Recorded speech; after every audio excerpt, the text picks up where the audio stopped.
Today our press conference regarding the genocide in Palestine and how we could make some efforts to stop it. We were doing this by PIFA, Doctors Against Genocide, and also Equal Health. Right now I'll give you like a background or briefing about what's happening in Palestine. The crimes in Gaza and the West Bank amount to genocide, and this was abducted from international community, so with severe long-lasting consequences for the Palestinian population. The international community must urgently intervene to stop the genocide and prevent further destruction of life. This briefing will focus on the devastating impact on the genocide, on food security, healthcare, education, and the basic human rights in Palestine.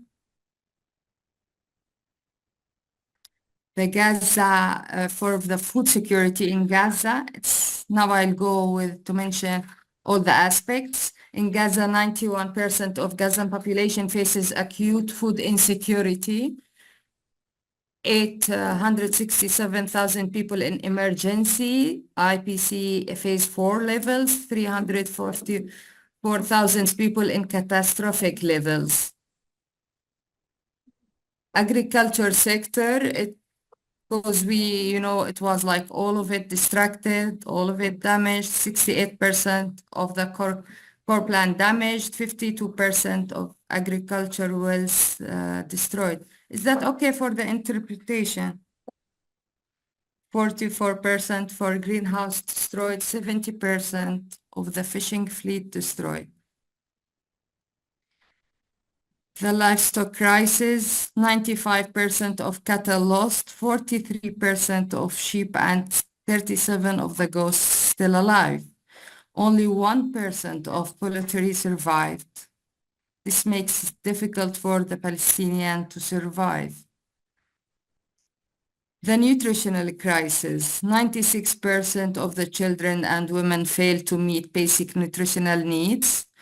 290,000 children and 150,000 pregnant breastfeeding women need nutrition urgently. 60,000 children will need acute malnutrition treatment in 2025. For the water supply, we have like 87,358 cubic meter of water produced daily, less than a quarter of pre-conflict levels, pre-genocide. 62% of Gaza's population, it almost 1.4 million, receives less than 6 liters per person per day. Even that, it's like you have to get 15 liters per day, usually, at least. The sanitation threats, 1 million people are at risk from sanitation-related issues, rodents, pests, and waste. Rodents and pests, 76%, solid waste, 54%, sewage, 46%, human waste, 34%. We have a collapsing of the healthcare infrastructure. 17 out of the 36 hospitals are partially functioning and remaining fully collapsed. 11 field hospitals operational. They were done by the help of some countries. 37% of primary healthcare centers are functional. 130 ambulances destroyed. The middle evacuation bottleneck, because now we have critical injuries, critical patients in Gaza, they don't receive the medicine. So 39% of the critical patients are approved for evacuation, but not all of them get evacuated to get the therapy. 14,000 patients still need urgent medical evacuation. And now the World Health Organization is trying to help with that.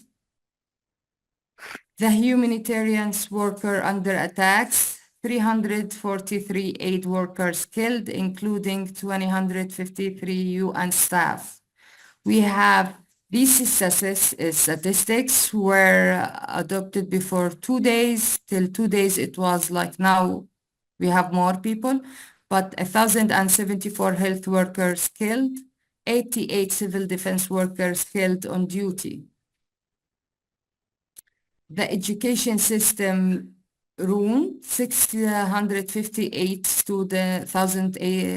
students lost access to formal education, 11,714 students and 463 educational staff were killed.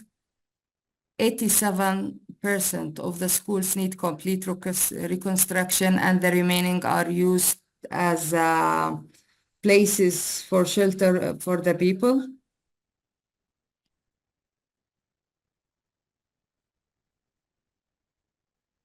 The massive housing destruction, 87% of housing units destroyed or severely damaged, and 1.875 million people need emergency shelter and essential household items.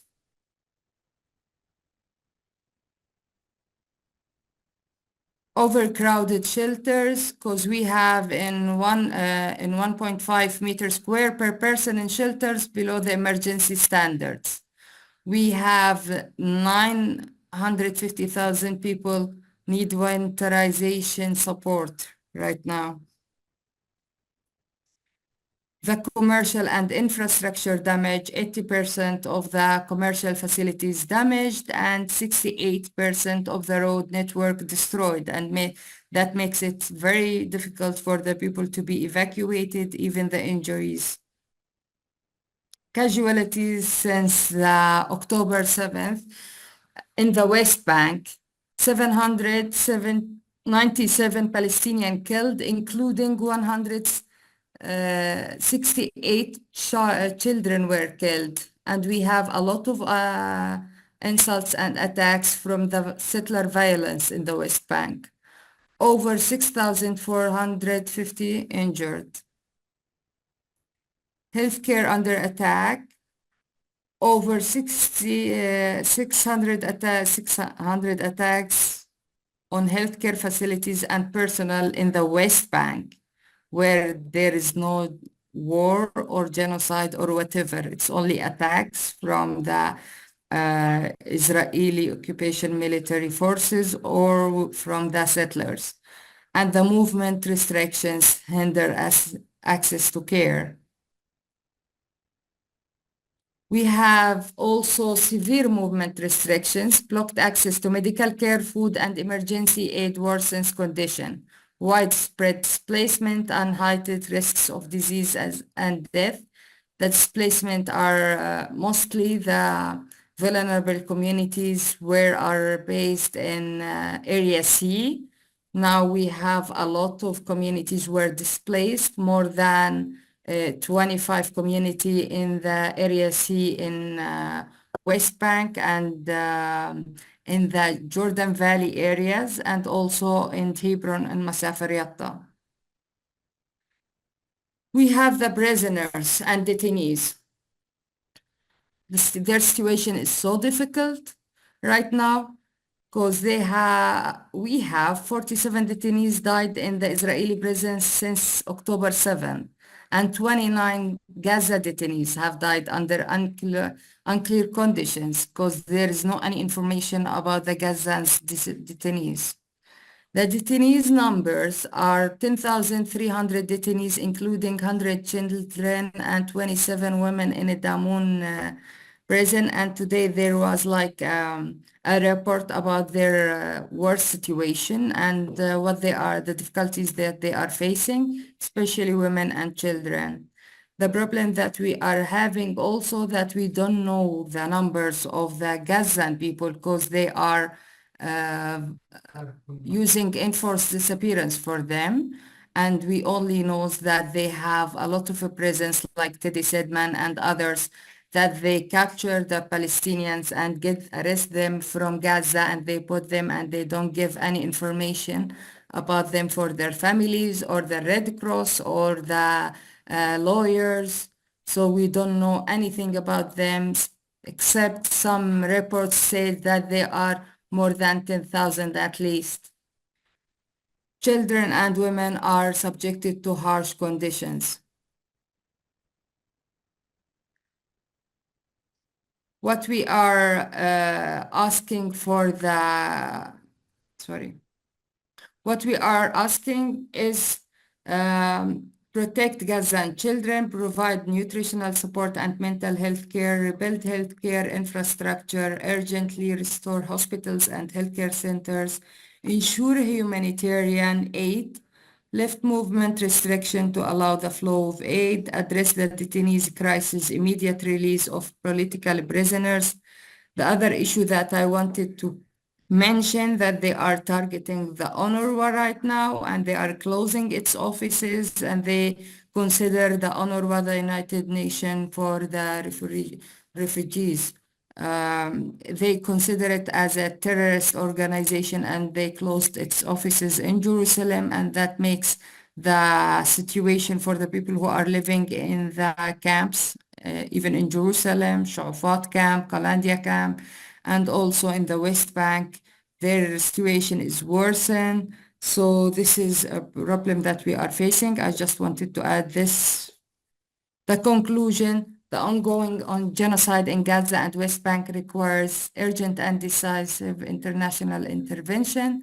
The international community must act now to end the violence and provide basic humanitarian needs. Join us in demanding immediate international intervention to end the violence, provide humanitarian relief, and protect human rights. This is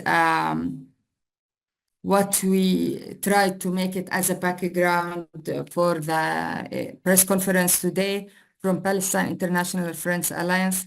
We ask you how you could help stand with Palestine, raise awareness, advocate for justice, and amplify Palestinian voices, volunteer with humanitarian organizations.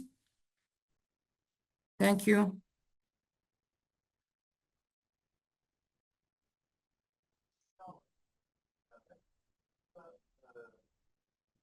This was our presentation about just to tell you what's happening here in Palestine. Right now, we will continue with our program. We will take Dr. Mustafa Khawasme. He's Director General of Emergency Unit, Emergency Directorate in the Ministry of Health.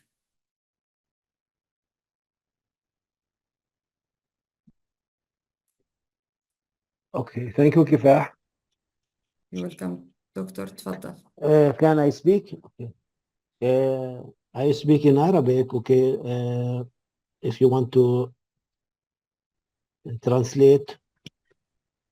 So يعني كفاح أول إشي شكرا كتير إلك على هاي Thank you very much, Kifah, for this presentation and this beautiful introduction. It is excellent introduction. I don't hear the translation يعني, so I don't know if it translates. Dr. Mustafa, hi. We have simultaneous interpretation, so please go ahead and speak in Arabic. Thank you so much. And no need Okay. to pause. It's simultaneous. No need to pause. Okay. Okay, so كفاح شكرا لك على هذه كفاح المقدمة. شكرا على thank you for the introduction representing the reality in Gaza and this terrible war from Israel and the genocide in Gaza, and as well the silent war going on in the West Bank against the Palestinian people. The numbers that you have shared with us are right, and they are well estimated, and it is well known here, and it's known by and ratified by the WHO and UNRWA. These are correct numbers, and it represents and reflects the pain that we are living in Palestine. Now I'm going to talk about the health sector in Palestine. You have given a lot of information about the destruction going on, the destruction of hospitals in Gaza, and the banning the access and refusing the access to healthcare to Palestinian in Gaza, and all the violation of international laws concerning the protection of healthcare sector. What happens in Gaza, the full destruction of the sector, the health sector, and attacking the hospitals and the health sector is a first, is with no precedent in history. Destructing 130 ambulances reflects how they are targeting these ambulances. Those ambulances are actually are owned by the Red Crescent, Palestinian Red Crescent, which are protected by the international law. But Israel did not respect the international law, and they did not respect the ambulances, and they attacked them directly and target them. And that's why a number of the workers have been killed. 54 of them has been killed in Gaza. From those providing health care, and some of them are detained. And you know what happened in Ashifa Hospital, Kamal Adwan Complex, and the Indonesian hospital, and it has been transmitted directly on TV, and this shows the viciousness of the Israelis, and they are and their insistence on preventing healthcare to be provided to all Palestinian people. And when a person is when they are prevented of these health care services, and when the ambulances and the workers in the health sector cannot provide those services, and when you target those workers trying to provide those services and preventing all type of assistance, healthcare assistance, and whatever happened in the northern part of Gaza, and the destruction that has been targeting the healthcare services, this is all actually making part of genocide. This is genocide. If you know, in Gaza now, we have a number of ill people, sick people, and terminally sick and injured who cannot have access to health care, and even the children cannot have access to vaccines. And Palestine was the first country that have been clean of many illnesses, but now, because of the vicious attacks of the Israelis, they don't have many illnesses have been spread, and we are living in very difficult health situation. The situation in the West Bank is not better than what's going on in Gaza. In the West Bank, they have 700 barracks, or they are barricades, and they are actually isolated from each other, and the Ministry of Health, the Palestinian Ministry of Health, cannot provide the services, and it's really very difficult to provide health care in a number of places, and that's why we go through the international institutions and try to use vehicles to provide those healthcare services to Palestinians. And the restriction, the movement restriction as well, has banned and restricted the movement of the health workers. They cannot move through those barricades, and because of the violations, the continuous violations against those workers, and sometimes they are insulted, sometimes they are attacked directly with they are being fired at, and that's how they are prevented from providing health care to the Palestinians. Even sometimes when they go out and try to evacuate a sick person or an injured person to the hospital, we we are actually, they are attacked by the Israeli who close down the hospitals, who prevent them from going into the healthcare units.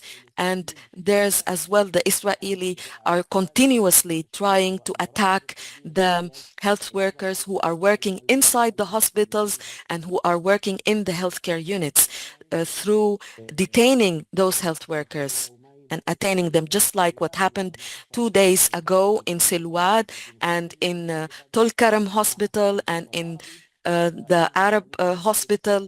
The violations, the Israeli violations against the international law and attacking the healthcare sector and the ambulances, it's continuous, it did not stop, and Israel is violating all the international laws protecting the health sector. In addition to this, this is affecting the provision of healthcare to the population, because the Ministry of Health and all its partners are incapable of putting a plan, a clear plan to of response, because nothing is respected. No plans are respected, and they are not they are not respecting the international law. They are not respecting the protecting, they are violating the protection provided for the health sector by the international law. And just like the schools and and and we are trying actually to work in these difficult conditions, but we are not able to plan because no plans are respected. We don't have the capability to implement those plans, and the Israelis are preventing the provision of healthcare services through the barricades and through the attacks. What we are asking for as a healthcare sector, that we continue to provide us with help and to stand up for us against the violations and against the silent war in the West Bank and against the genocide, which is going against life and every living thing, and even the non-living things. And we need we call upon the international community to try to protect us. We call upon all of the international institutions and the Arab institutions and the regional institutions to provide us with help, especially in Gaza, whether it's medical, health assistance, mental assistance. Everything is very scarce, and we cannot have access to food. Even a grain is difficult to find. And this is affecting the provision of services in the health sector, in the hospitals, and even the clean water. We don't have access to clean water in Gaza. The health security is not found in Gaza. The food security is not found in Gaza. Everything is not found in Gaza. We wish that the whole world will stand up for us, will stand with us, will provide us with help against this genocide, and they will open the doors to provide us with help, with assistance, and try to rebuild what have been destructed. And one of our priorities is the healthcare sector. I'm sorry for being long. Thank you very much, Dr. Mustafa. And we wish that in the coming opportunities that we will just abide by the time. Thank you, Dr. Mustafa. Participation, and we should mention that we are thanking the Ministry of Health because they help us with the videos that we will podcast right now. I'll ask Annie, please share with us, Dr. The testimony of Dr. Hussam Abu Safiya, the director of Kamal Udwan Medical Complex, and they are suffering a lot right now. Annie, please. بسم الله الرحمن الرحيم. أنا الدكتور حسام أبو صفية، مدير مجمع كمال عدوان I'm الطبي Dr. الذي Hussam يقع Abu تحت Safiya مركز from حصار في شمال قطاع غزة. the Kamal Udwan طبعا أكثر من Medical 60 Complex, يوم ونحن which is نتعرض sieged in Gaza. يعني We لحصار are محبط attacked وحصار ظالم على in المنظومة الصحية. we are attacked and we are sieged completely. full screen it. Annie again.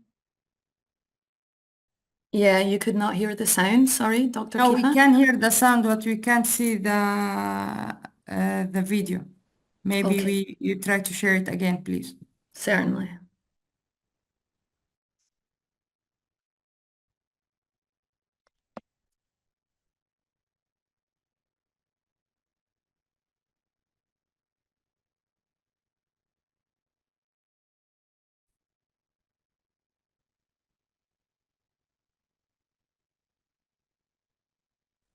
Yeah, it's working. So can you begin it again? وطبقناها في هذه الأيام العصيبة أنا الذي دكتور لا يمكن كمال للعقل البشري عدوان أن وقمنا يتخيل ما يحدث في شمال قطاع غزة. لا يمكنكم وعندما you نتحدث عن can't حرب إبادة فهي إبادة ليس think about للمواطنين what's happening فحسب، in وإنما Gaza, إبادة in North للمنظومة Gaza. الصحية When we أيضا. talk about genocide, it's not only طبعا about people, but it's يمنع كل about شيء عن the كمال total عدوان، كل destruction شيء of the يمنع. healthcare. يمنع Everything is مركبات الإسعاف، تمنع من الدخول إلى prohibited. شمال قطاع غزة بعد تدمير كافة The مركبات ambulances الإسعاف don't have المتواجدة في access شمال قطاع غزة. to يمنع the من إدخال northern of المستهلكات Gaza. الطبية We بعد استنفاذ cannot كل المخزون enter بسبب الإصابات our التي تروح the مستشفى medical كمال عدوان. resources because يمنع من إدخال and الطعام they prevent us الذي from بدأنا entering نسجل food, حالات سوء and now تغذية we are ومجاعة عند starting الأطفال to وعند الكبار. register يمنع إدخال malnutrition الوقود إلا between بكميات children and the محدودة elders. مدروسة They معلولة are limiting من منظمة the الصحة entry of العالمية متى fuel, تكفي ومتى تنتهي، and ونعمل بتنشيط we are حتى لا ننقطع working تماما، uh, حتى in, نستمر في تقديم we are الخدمة. trying كل to شيء يمنع، ورغم ذلك actually نستهدف. economize in order طبعا not to يعني stop. من أعظم Everything is المشاهد prevented, and وأدمى المشاهد التي رأيناها في one هذه of the most الجولة في هذه difficult and الحرب most bloody هي scenes مشاهد that we have seen during إنه this عدم war مقدرة المصابين is the إلى inability of the المجيء injured إلى المستشفى، to come to the لأنه لا توجد hospitals مركبات and to إسعاف receive إلا بأنفسهم. health يعني من يستطيع أن يصل بنفسه services فهو because محظوظ، وإن we كان don't الكل have يتقدم ambulances. بالحد If they are الأدنى، lucky, they can ومن لم come يستطع on يترك في foot. الشوارع حتى يموت. هذه Otherwise, they will الحقيقة. just be نريد left من قلوبنا on the وما road يحدث to die. What ويعني happens here وما is عايشناه في هذه الأيام and what we الصعبة، have been عندما living نتلقى during these نداءات difficult استغاثة days من is that أناس when we تحت receive ركام، من أطفال calls يبكون for ونساء تستنجد distressed وتبكي، calls for women تستنجد from بنا، women and لأنه children نحن who are المنظومة crying, الصحية الوحيدة في calling us شمال to قطاع provide غزة. them with health because وللأسف we لا are the نستطيع أن only نفعل شيء، ولا facility, health نستطيع أن نقدم facility in شيء، ولا northern نستطيع أن Gaza, نخرج من but we مكان cannot المستشفى، reach them. We لأن cannot كل provide شخص them with يتحرك anything في أي because وقت whoever كان يتم goes out from the استهدافه. hospital is طبعا targeted. هذا And يعني of كانت من course, أصعب الأشياء إنه these أنت are one of the تتلقى most نداء difficult استغاثة things من that هؤلاء when you المواطنين call, when you ولا receive a تستطيع أن distressed تقدم call and لهم you شيء، وفي cannot اليوم التالي actually provide any عندما تسأل response or يكون provide any الجواب أنه help. كل من طلب الاستغاثة And استشهد whoever وبقي تحت have ركام، called فأصبحت كل بيوت for هؤلاء الناس تحولت إلى to قبور receive لهم. help, هذه حقيقة يعني. they have died, وأصعب and مشهد أنه their أغلب houses العاملين became الذين their يعملون في they المنظومة are buried الصحية in their تم houses. إبلاغهم And بنزول أو باستهداف بيوتهم they were told that وأهاليهم their وهم يعملون. houses have been, some يعني of the هناك medical 3 أطباء دكتور officers نهاد and غنيم، workers وهناك have الدكتور actually been طبعا اللي notified that هو their houses have been destructed and هاني their بجرام، families have been buried وهناك under in those houses. And الحكيمة we have اللي some هي of the female doctors آية who, والحكيمة ريما Dr. أيضا Aya تم and Dr. إبلاغهم Rima, بذات المشهد they اللي were تم informed استهداف as well أهاليهم that وهم their houses have نيام، been وللأسف لم يخرج منهم distracted أحد. while their وآخر families have مشهد been asleep, كان and all of أصعب them مشهد died. علينا And the عندما last تم scene إبلاغ was the آل most الأعرج، difficult when وهو يعني شخص يعمل Dr. في مغسلة بسيط جدا، Mr. كان Al-A'raj, هو who is يعني في working in المستشفى the موجود، وتم morgue, إبلاغه he has بأنه been تم here استهداف and he بيته. has وكان been هذا told البيت that his يتكون house have في been targeted. يعني يتكون من His 4 طوابق، house وكل was made النازحين of من آل الأعرج والمحيط كان يسكن في هذا four البيت، فتم stories, استهداف and البيت كله، all the family وتم from all قتل over أكثر من 100 شخص. the Gaza have been وعندما staying in that ذهبوا إلى house, more المكان than 40 وجدوا persons, أطفال and they have يعني all died. مندفعين من And شدة when they go القصف إلى there, they have الشوارع، كانوا found مستشهدين. the children وحاولوا يعني who نقل have هؤلاء been الأطفال، killed فتم were just استهداف thrown out المسعفين أو الناس التي تحاول in the إسعاف هؤلاء streets. And even the people الأطفال، who tried فتم وضع الأطفال جانبا حتى to يعودوا provide لليوم them التالي with any لعل وعسى help have يكون been هناك هدوء targeted. ويتم And طبعا some نقلهم of the إلى people المستشفى. try to went to go there عندما the عادوا second في اليوم day التالي إلى trying هذا to المكان bring them to the فوجدوا hospital. When they من go there, 25 they طفل found فقط 25 متبقية بعض children. الأشياء وتبين أن الكلاب الضالة أكلتهم Parts of those ونهشتهم 25 children لأنه للأسف which have been الشديد eaten لا by توجد the stray dogs يعني إمكانية لنقلهم إلى المستشفى. هذا because they الشيء كان couldn't be مبكي وهذا transferred. الشيء كان مزعج وهذا الشيء كان يعني صعب This was really للعقل البشري difficult, يتخيل and أطفال تأكلهم الكلاب الضالة you في العالم cannot الحديث. نتحدث you عن cannot think 2024 about it that نتحدث children عن could be eaten by stray dogs المجتمع الدولي in بيتغنى this world, in بالديمقراطية this وبيتغنوا age, in this بالإنسانية era. وبيتغنوا بحقوق And الإنسان. people are talking أين about حقوق human الإنسان rights and والديمقراطية humanity. والمجتمع الدولي من هؤلاء Where's الأطفال the international community? الذين أكلتهم الكلاب بسبب استهداف الجيش الإسرائيلي؟ Those children أنا who have أستغرب been كل هذه eaten by stray الاستهدافات dogs. وكل هذه القنابل تلقى على I'm مخيمات really يعني كلها those بنيان يعني كلها كتلة those bombs have been targeting حجرية. house, have لماذا؟ been targeting نحن لا refugee يعني وكأنه camps, دولة and كأوكرانيا they أو are killing people. كأوروبا When you منذ الآن talk about 35 when you تلقي talk أطنان about من القنابل وهناك like البورسات التي Ukraine, تفجر they في are كل using الأماكن وكأنه a number يعني of نحن bombs دولة in تقابل دولة كأنه دولة تحارب in دولة. يا أخي small هذه الدولة تحارب country. They مخيمات. are just هذه المخيمات تسكن targeting فيها us with آلاف من those الناس. bombs. They are not يعني targeting another يتم إلقاء country. They are براميل targeting متفجرات. camps and يعني هو houses. واضح They أنه هو are متعمد يريد أن يقتل كل شيء اسمه bombing فلسطيني في us with الشمال. shells, shelling us with bombs طبعا and كلنا barrels. دفعنا ثمن في هذه And الحرب. we have paid a نتحدث عن high price in توازن this الطبية war. المتبقية كانت في شمال When we قطاع talk غزة about تم اعتقال أكثر من the rest of the 46 medical من staff الطاقم الطبي staying in المتخصص في Gaza, الجراحات تم a large اعتقالهم part ولم of them يسمح have been بإدخال detained. The البديل عنهم surgeons وبالتالي have been أصبحنا detained, نقدم خدمة and no one أقل لحد replaces الآن them. ولا And that's نستطيع why we are أصلا أن providing نقدم the minimum of خدمات جراحية. services, and we cannot فاضطررنا provide. أن نتعلم And الجراحات. أنا that's طبيب أطفال استشارة طب I'm a أطفال. pediatrician. I've تعلمت طب started التخدير to في الحرب. I've اضطررت أن learned during أتعلم this هذا war حتى أنقذ أبناء شعبي. anesthesia and وهناك to be a بعض surgeon in الأطباء order to الذين try كانوا to save يعملون people. ببساطة في عمليات صغرى. Some of them have أجبرناهم been working وعلمناهم in بأن يدخلوا small ويقوموا بإنقاذ الحياة stations. وتم We إجراء have عمليات taught them معقدة على how البطن. to أنا أقصد علم الجراحات operate جراحة complex عامة. operations والحمد in لله general أنقذنا surgery أكثر in من order to help the 70 people and مريض save them. كان And بسبب thanks to الاستهدافات God, we have المتواصلة. saved more ولكن than للأسف 70 لم people who نستطع have been نقدم خدمة targeted. But العظام ولا جراحة unfortunately, العظام we ولا couldn't جراحة الأوعية provide الدموية any ولا جراحة المخ والأعصاب ولا جراحة we الحوض couldn't لأنه provide any أغلب هؤلاء surgeries كانوا for يموتوا لعدم orthopedics وجود هذه or التخصصات. uh, other small specialties because we cannot provide help. People died.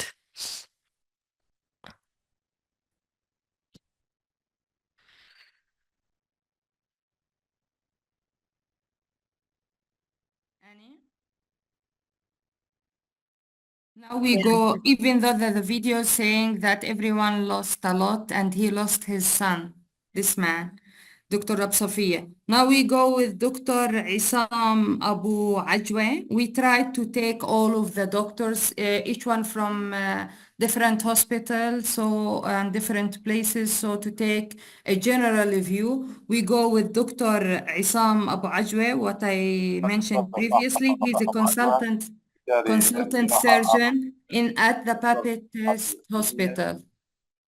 Sorry, now you begin. I just was introducing the doctor.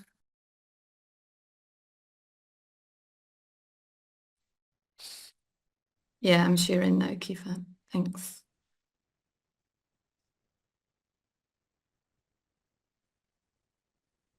نعم على حين. أنا الدكتور عصام حسن رباح أبو I'm Dr. عجوة Isam Hassan استشاري Rabah Abu جراحة Ajwa, أعمل لدى a وزارة consultant الصحة surgeon الفلسطينية working for the من Ministry of Health. حوالي And 30 سنة أعمل since في 30 وزارة الصحة years, الفلسطينية I'm working كاستشاري for the جراحة. Ministry of Health as a ومن 7 consultant أكتوبر surgeon. وأنا And since 7 أعمل October, I'm في working مستشفيات in القطاع وخاصة the hospitals في of مستشفى Gaza, المعمداني especially in كاستشاري أول Baptist في جراحة Hospital الجراحة as a العامة. first ومن consultant أول يوم في surgeon, الحرب a general surgeon. And since the استقبلنا first إصابات day of the war, عدة we have متنوعة received a variety متنوعة of injuries, وأكثر شيء كانت من and المدنيين most of وخاصة them were الأطفال civilians, وكبار especially السن. children and فكانت elder أعداد people. هائلة جدا We have جدا. received a large number, a ورغم high number ذلك of إن them, المستشفى من and صغرها despite لأنه ما that كانش the عندنا hospital is أطقم طبية كافية small إنه and we نتعامل مع don't هيك have حالات، لأنه عدد the الحالات اللي right كانت number of تفوق doctors who can الرقم treat اللي all ممكن إنه those تستوعب cases هذه because the المستشفى، cases were وكان بعض really high. We couldn't المرضى أو accommodate all of them. المصابين Some of للأسف those patients or injured ما people بانتظار were لإجراء العمليات waiting الجراحية for لهم، فكانوا يفقدوا surgeries and الحياة they لعدم died وجود غرف because عمليات we don't وأطقم have طبية، وكانوا operating يفارقون theaters الحياة. or doctors, وهذا كان so they أصعب شيء died. إنه And إنه this إحنا was one of the كأطباء difficult نحن situations. نعمل As على مدار doctors, الساعة we are ولم working نقدر around the إنه clock, but we نساعد couldn't help those اللي people هو الجرحى من كثر and الحالات، those وكانت wounded الصعوبات. because of أنا حضرت عدة the حروب، number of cases. من I have حروب witnessed a large number والانتفاضة، of war, وحضرت كمان اللي هو مسيرات الانtifada العودة، and فلم a number نتعرض of لهذه wars. We الإصابات haven't seen كإحنا this كأطباء. number of حجم injuries as هيك doctors كم الهائل and الهائل this من huge المدنيين، من number المدنيين of خاصة civilians الأطفال. and جزء especially كبير children, كان جزء كبير من and a النساء large number والأطفال، of وأنت the يصعب عليك injured أنت were children and كطبيب women. إنك ما And تقدرش you as a تكتم. doctor, it's حتى very أنا difficult for في you. قصة يمكن إنه Even me, من there's a عائلتي story from my لما family. نقص في بيتي، قصة When بيتي my إجا house 15 was واحد من عائلتي bombed, 13 استشهد of members بعض of من my family عائلتي وبعض were أصيبوا، injured and some of ولم them أقدر were أنا died. أقدم الخدمة And لعائلتي I أنا wasn't كشخص، possible to لأنه provide غرف العمليات كانت health مشغولة. care for وين my بدنا نقدر family إن members إحنا because the operation نوفر لها theaters مكان were للعمليات، occupied. وهذا غير هيك We couldn't provide them. I couldn't كنا provide them with help. نحاصر. And we were في يوم sieged. We were trapped من in the الأيام hospitals. In حوصرنا one في of those مستشفى days, we المعمداني، have been sieged in وبقينا the ما Baptist يقرب hospital, 3 and we أيام stayed for وإحنا 3 days محاصرين. under وغير هيك siege, في and we have مرة been إنه trapped there. تم And قصف المعمداني، one time the hospital المستشفى، was وهناك bombed, كانت and الكارثة الكبرى. and that was عشرات a بل big مئات disaster. من Tens and الشهداء hundreds of والإصابات. people died أنا and كنت hundreds مذعور of them were جدا، injured. لأني I مش عارف was من وين أبلش horrified, and كجراح، I مين اللي didn't هو know أولى، where لأنه to إحنا start as a surgeon. الجراحين بنشوف اللي Who هو is a مين priority? We were اللي trying ممكن to ننقذه. find أما those إذا who في we حالات can save. صعب إنقاذها، But فكنا if the case is نصيبها difficult اللي and هو could not be اللي saved, ممكن we just إنقاذه let عشان them to ناخده على die. غرفة العمليات. And وأنت مستشفى كالمعمداني هي مستشفى the خاص، Baptist hospital is a هي private ليست تابعة hospital لوزارة and it's الصحة، not هي تابعة affiliated to the Ministry للكنيسة، of Health. للكنيسة It's لأخواننا affiliated to the المسيحيين. church, to the ولكن اللي Christian هي church, كان عندنا and بس فقط 3 غرف عمليات. but there's الحجم only هذا 3 الكبير operating theaters for this ما large يقرب numbers كان عندنا ما يقرب of فوق 1000 injured. We إصابة received more than وشهداء. 1,000 وتعاملنا مع هذه الحدث، injuries and وكانت martyrs, فاجعة and وكانت لنا it صدمة. was إنا a real كأطباء shock إنك for أنت us, and it was a تحت tragedy رجليك في for العمليات us. في جثث، We تحت just رجليك we are في working دم، in the we برك are من الدم، operating, and أشلاء. like we are والناس كانت ما هي مش عارفة إيش تسوي، people were تجيب dead الناس كل under واحد our يجيب feet, and ويدخلوا we were غرفة working in العمليات، pools of وكنا bloods, نمشي فوق and الجثث، we were walking كنا over the نمشي bodies, يعني and كأنه في بركة من الدماء، we بركة were من walking in الدماء. pools of bloods, and فللأسف يعني هذه ما unfortunately, أنا شاهدته this is what فيها، I have وبقيت على رأس seen. عملي من And أول I يوم، have من been يوم working there since اللي هو the ما first قام day الاحتلال of the war, بقصف since the المدنيين. occupation started to وبعد bomb the ذلك civilians. And تم after اعتقالي that, من داخل I was المستشفى arrested ونقلونا إلى from inside the الخط hospital. I الأحمر، was ومكثت transferred هناك to the Green Line, where I have حوالي stayed 213 for يوم داخل سجون 213 days الاحتلال. in وها أنا the عدت occupation وأنا على prisons. رأس And عملي، now وإن I'm شاء الله back and I'm نكمل working, المسيرة. and I wish that we وهذا كل can ما عندي أقول. provide help. And this is just what I've wanted to say. Thank you. Now we go with Nibal. الآن She's the spokesperson of the Red Crescent. Nibal. Good evening. Thanks for having me. Since the beginning of the war in Gaza, Israel is systematically targeting the healthcare system and hospitals, medical personnel. Most of Gaza hospitals were taken out of service. 17 out of 36 hospitals And the hospitals that are still operational, all of them are partially operational. None of the Gaza hospitals currently are fully operational, and all these hospitals are lacking medications, medical supplies, along with fuel, which is needed for the power generator. As the Palestinian Red Crescent, we provide healthcare services through our hospitals and medical points, in addition to providing emergency medical services, transporting those who are injured to the hospitals, transporting the dead bodies as well. And unfortunately, despite humanitarians and medical personnel should be protected and respected, the Palestinian Red Crescent facilities, along with our colleagues, teams who are working on the ground, are being targeted repeatedly. We run two hospitals in the Gaza Strip, which is Al-Quds Hospital in Gaza City.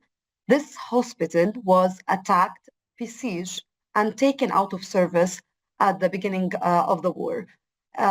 Several attacks happened at the hospital. At the same time, there was complete besiege where no fuel allowed to get in. Then the power generator stopped, there was no electricity, and even Israeli forces refused to allow the entry of food for the patients and the staff, and then everyone were forced to evacuate the hospital, along with 14,000 civilians who were taken shelter inside the hospital. The hospital later was burned out, and all of its medical equipment inside damaged. And now, even if the war ends, we will need time to be able to reoperate this hospital again. We run also Al-Amal Hospital in Khan Yunis in south of the Gaza, which is one also major hospitals in the south. At Al-Amal Hospital, we provide healthcare services for the patients.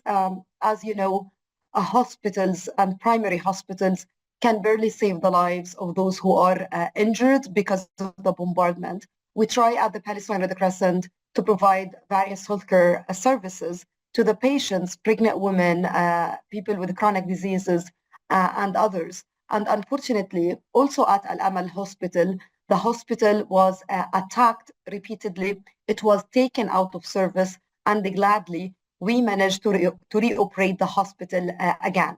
Several attacks and shelling for the hospital itself and at the surrounding area of the hospital. Many of our staff were killed while being trapped inside the hospital, trying to save other people's life. The hospital was raided, and Israeli forces arrested and forcibly disappeared many doctors and medical staff, along with other Palestinian Red Crescent teams from inside the hospital, and they were arrested, as I just said.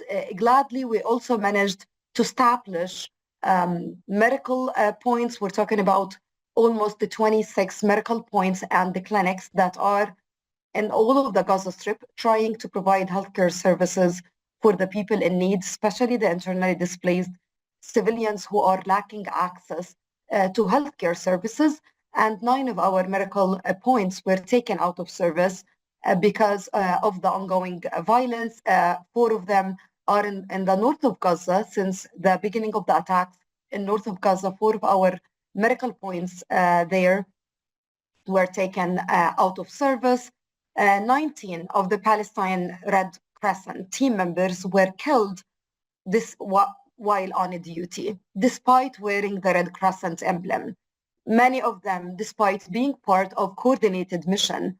Unfortunately, Israel does not respect international humanitarian law. When we talk about Palestinian Red Crescent teams, we wear the Red Crescent emblem. All of our ambulances have very clearly marked the Red Crescent, and unfortunately, our ambulance was bombed, and I have lost all of this number of colleagues.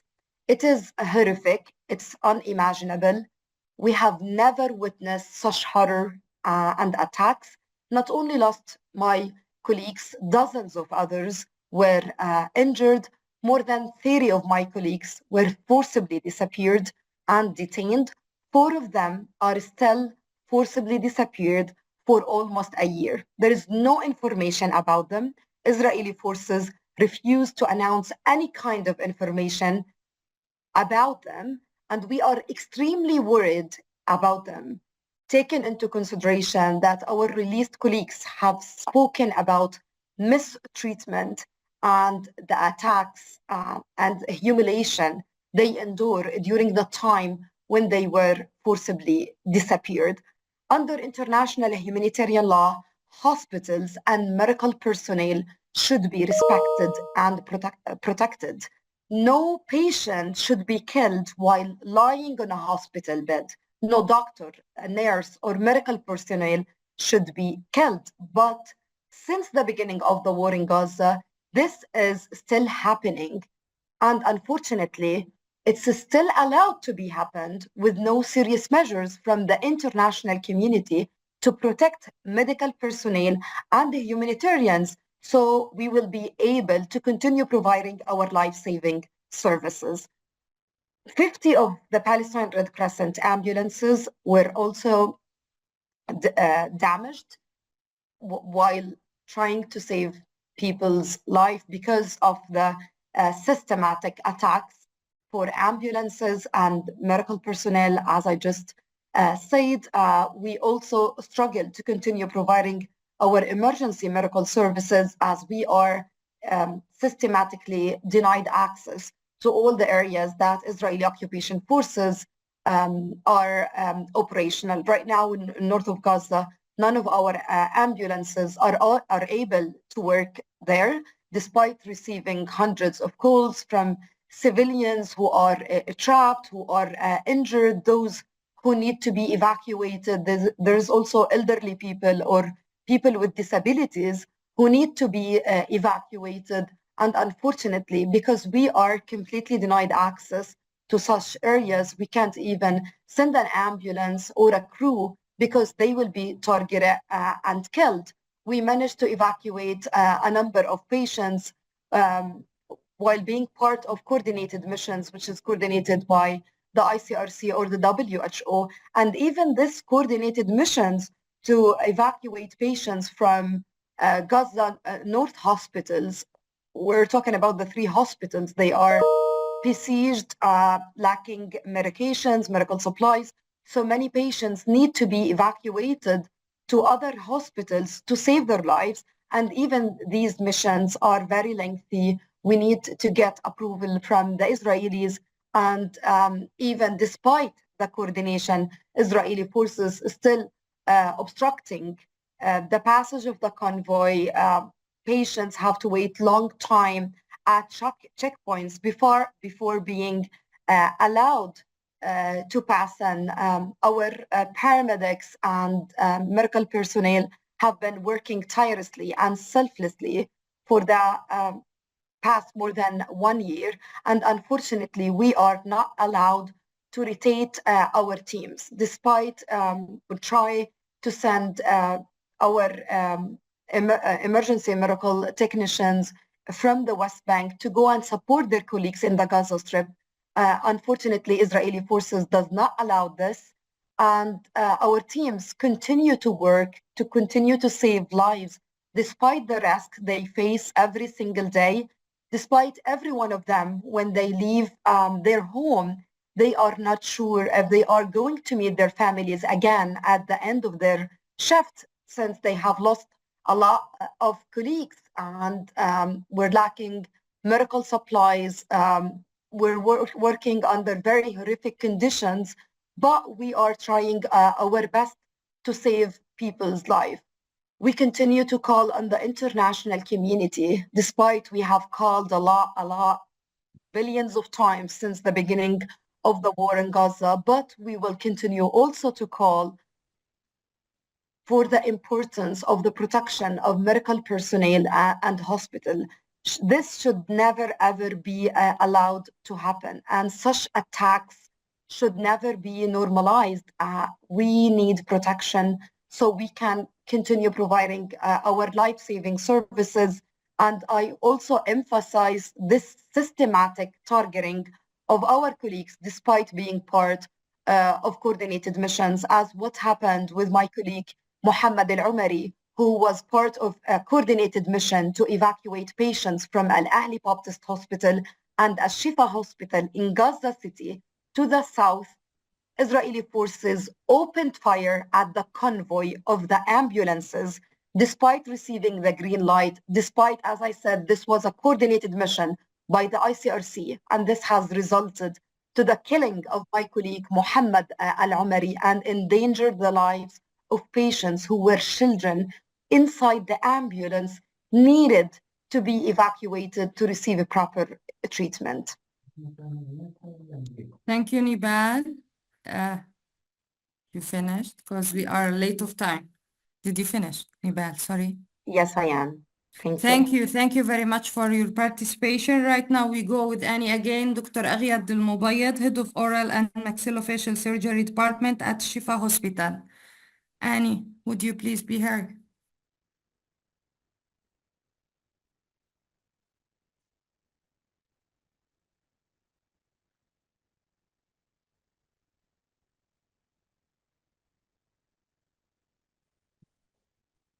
Dr. Aghyad.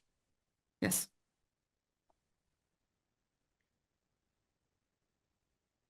دكتور الأغيد.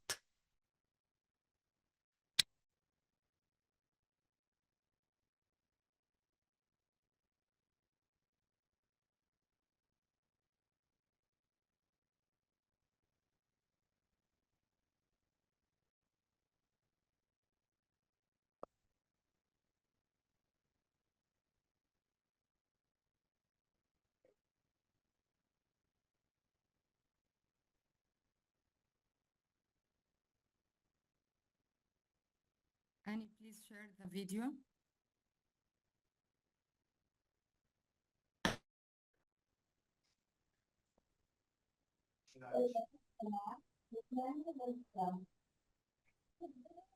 It's not Sorry support- for the delay. I'll just play it now. Okay. Dr. Aghyad.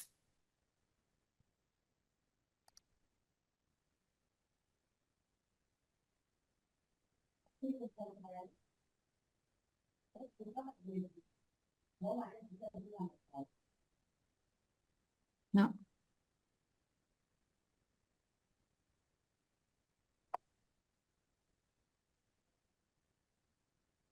السلام عليكم. معكم دكتور أغيد Please المبيض، be upon استشاري you, جراحة Dr. الوجه أغيد فكين ورئيس المبيض, قسم جراحة Head الوجه of فكين مستشفى Oral الشفاء في غزة. and اليوم حابين نحكي عن الأوضاع Maxillofacial اللي مرينا Surgery فيها Department in قسم الشفا جراحة وجه فكين الشفاء Hospital. وكجراح I وجه would like to talk فكين about what we في have الحرب seen التي مضت in علينا. Gaza during احنا this حاليا war. متواجدين في قسم جراحة الوجه فكين Now we اللي هو are كان سابقا. inside the طبعا department نتيجة for التدمير oral and والحرق للقسم لم يتبقى أي شيء maxillofacial من surgery. أجزاء It القسم was باستثناء الحوائط زي ما احنا شايفين، وتم إعادة and just تأهيله you وتحويله إلى can قسم see it has been للعمليات destroyed, الجراحية but الصغرى. we have حاليا changed ليس it لدينا قسم into جراحة an وجه فكين بانتظار إعادة operation تأهيل theater. قسم Now آخر we don't have a لنا، ولكن department. We are نحاول waiting قدر الإمكان for نقوم the بالعمليات المطلوبة rehabilitation of منا. another في الفترة department, but we السابقة are كنا trying بنعاني to كثير operate. We من have been الإصابات اللي suffering كانت هي شديدة القسوة from بالنسبة لنا، مش the بس جسديا ولكن injuries. نفسيا. الأطفال الكثير اللي It's not كنا only نشوفهم the مصابين، we have seen a large number of الأهالي اللي children, كانوا يجوا injured يسألوا عن children, أطفالهم، and their الجرحى اللي كانوا parents يجونا who came بأرقام، to ask كانوا يجونا about كثير جرحى بأرقام وما في عنا أي آلية للتواصل مع people أهلهم، and the وبعض الأحيان injuries كان who ناس came here تتوفى and we don't ونضطر have any ندفنهم contact with their families, بدون أي and قدرة sometimes we just معرفة we try أهلهم أو to معرفة أي حدا treat منهم، them أو بعض without الأحيان كان knowing عائلات their بالكامل families, يتم and sometimes we receive استشهادهم entire بدون أن يبقى families لهم أي من الأقارب. who إحنا died كقسم جراحة وجه with فكين في no الواقع في other البداية member كانت الحالات of عنا families. إصابات We شديدة. have أنا tried عاصرت كل at the الحروب beginning اللي we تم شنها في have غزة been بداية facing من difficult injuries. I've 2008، been here ولكنها during طبعا all the كانت wars الأشد that have قسوة وإيلاما بالنسبة taken لنا. place in Gaza, but this one is احنا طبعا the worst كقسم of the wars. جراحة وجه فكين Has في a البداية department كان في for عندنا قدرة على oral and تنظيم آلية العمليات والعمل maxillofacial surgery من غير department. إشكالات كبيرة. يمكن كانت الإشكاليات تكون إنه كيف نحجز غرف عمليات كاملة. كان غرف العمليات تعتبر نوع من الرفاهية، ونحاول قدر الإمكان إنه نشتغل حالات اللي هي محتاج تخدير كلي نعملها تحت تخدير موضعي، وبرغم إنه هذه كان ظروف كثير صعبة على المرضى وعلينا إنه نشتغل عمليات تركيب شرائح ومسامير وإعادة كسور ورد كسور على كرسي أسنان، نتيجة إنه ما في عنا أقسام جراحة وجه فكين متاح لإلها غرف العمليات. كان غرف العمليات عنا محدودة وعدد الإصابات كبيرة، وفي أقسام بحاجة إلى العمليات هذه أكثر. إحنا كنا متوقعين صراحة كجراحين وبناء على خبراتنا السابقة أنه الموضوع يستمر بحدود شهر أو 40 يوم، ولكن إحنا في أسوأ كوابيسنا بصراحة ما كنا متوقعين أنه تستمر كل هذه الفترة. إحنا للأسف الشديد طبعا في أول فترة لما صارت الضغوط شديدة هنا وغادرت المنظمات الدولية وبعض المؤسسات والأجانب غادروا غزة باتجاه الجنوب نتيجة تحذيرات الاحتلال الإسرائيلي، صار في عنا نقص مهول بالكوادر، لأنه إحنا كمان بدنا ننتبه جزئية هامة كثير، إنه إحنا دول الأطباء والجراحين والتمريض والطواقم الطبية بشكل عام كل واحد عنده عائلته، يعني ما هي القصة بس قصة إنه لا أنا بدي أشتغل، يعني هو ما مش بس كشخص أنا بفكر في عائلته، وهذا كان إحنا واجهنا كمشكلة. أنا شخصيا قصرت لمدة 6 أيام في عيادتي نتيجة إنه نزحت لإلها، وكان 6 أيام من أسوأ ما يمكن. تم حرق سياراتي، تم إطلاق النار داخل الشقة اللي كنت متواجد فيها أنا وأطفالي، صراخ دائم، ما في مي ما في أكل وشرب، وطبعا زي ما أنا عانيت كل شعبنا عانى. طبعا المعاناة صارت مضاعفة إلنا بعد هذه الفترة، بعد خروجنا من المستشفى الشفاء توجهت لمستشفى المعمداني عشان نحاول إعادة تشغيله بدون أي نوع من أدوات جراحة الفكين، لدرجة إنه إحنا كنا في بعض الأحيان نضطر نستخدم أسلاك كهربائية لإعادة تثبيت كسور، وهذه طبعا كانت أسوأ فترة مرت في حياتي كجراح، وما كنت أتوقع يعني أسوأ كابوس لي عمره ما توقعت إنه أضطر ألجأ لهذه الأنواع من العلاجات لمرضانا. حاولنا نشغل معمداني بعد فترة، تم إخلاء مستشفى الشفاء، رجعنا له، أخذنا شوية تجهيزات منه عشان نشغل المعمداني، شغلناه له فترة معينة، وبعد فترة معينة قالوا لنا لا الشفاء حترجع تشتغل، رجعنا شغلناها لمستشفى الشفاء وانتظم العمل فيها لفترة كتير كويسة، وبعد هيك تفاجأنا إنه رجعوا مرة ثانية دخلوا عليها، ولكن هذه المرة كانت الأسوأ على قلوبنا. دخلوا فيها وتم حرق المباني الرئيسية فيها، مبنى الجراحة، العيادات الخارجية، المباني كلها. احنا في اخر الفيديو حنحاول نورجيكم صورة مباشرة لهم. وطبعا لما اخذوها احنا فترة كنا قاعدين عم نشتغل في مستشفى المعمداني، لما تم اخلاء الشفاء رجعنا، وللأمانة يعني أنا حسيت إنه إنه زي واحد طفل من أطفاله استشهد لما شفنا الحرق لهذه المباني اللي إحنا عاشرناها على مدار 25. طبعا الإصابات إحنا اللي كنا بنشتغلها اضطرينا إنه نعمل الجراحات الأساسية بسبب نقص مهول وكبير في الشرائح والمسامير والمعدات الجراحية. حاولنا نشتغل قدر الإمكان. حنحتاج في المستقبل نحول جزء كبير من مرضانا هدول اللي حيحتاجوا لزراعة عظم، لا تأهيل بعد هيك. وإحنا برضو نفسنا إحنا كجراحين بعد التأهيل حنحتاج دعم، شتى أنواع الدعم، كل ما تتخيلوا من دعم حنحتاجه لإعادة بناء مستشفى الشفاء. وإن شاء الله بيكتب لنا عمر عشان نرجع نشوف مستشفى الشفاء من جديد. بهمكم كل إخواننا المثابرين واللي واقفين جنبنا في إعادة دولتنا الفلسطينية. شكرا لكم.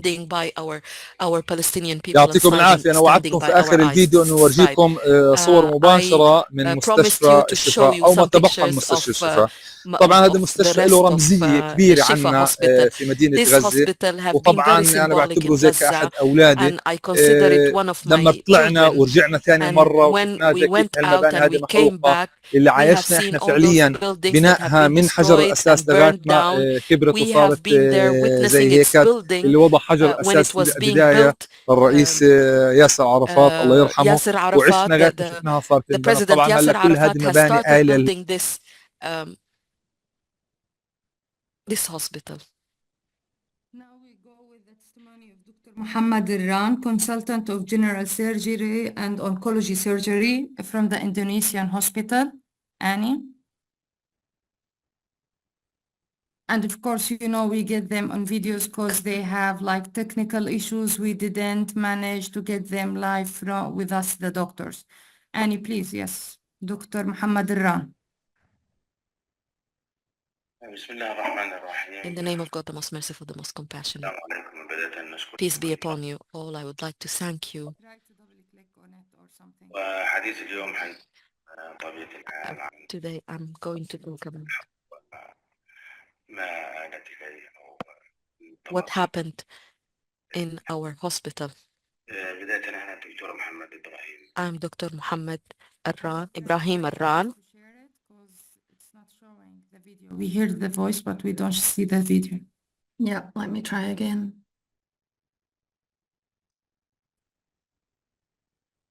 Now? Yes, it's okay. Thank you. Yeah. I'm Dr. Muhammad Ibrahim I'm a consultant of general surgery and oncology surgery. I've been working for 30 years in a Shifa hospital, and now I'm working in Indonesian hospital, and I've been the head of the surgery department until the beginning of the war.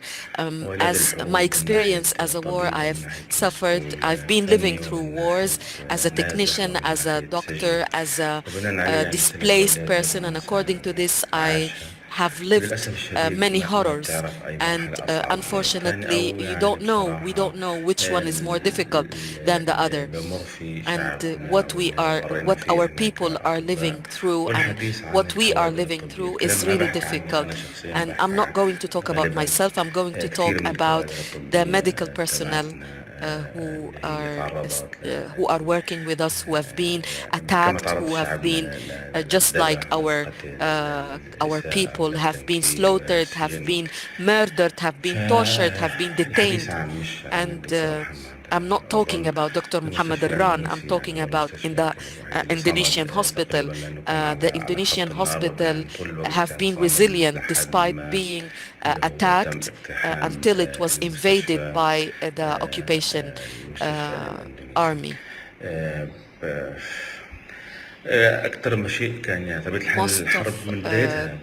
Since the beginning of the war, it has been evident that it's not a normal war, it's a genocide war. And the most difficult thing was that they have been targeting people, trees and walls, and even walls. And it have been witnessed by the international community. They have been seeing everything and witnessing it, seeing slaughter and terror and displacement and starvation. Finally starvation, the displacement and the imprisonment and the torture and the abuse and the humiliation. They have been witnessing this since the beginning, and it was evident that it's not an ordinary war, it's a genocide war, a war of extermination. The medical personnel are part of these people. They have been attacked and targeted just like the rest of the people. A large number of our colleagues have been killed. They have been targeted. We have lost 150 doctors. May peace be upon their lives, upon their souls, upon the souls of all the martyrs. We have a large number of children who have been orphaned. We have a large number of families who have been destroyed, completely destroyed.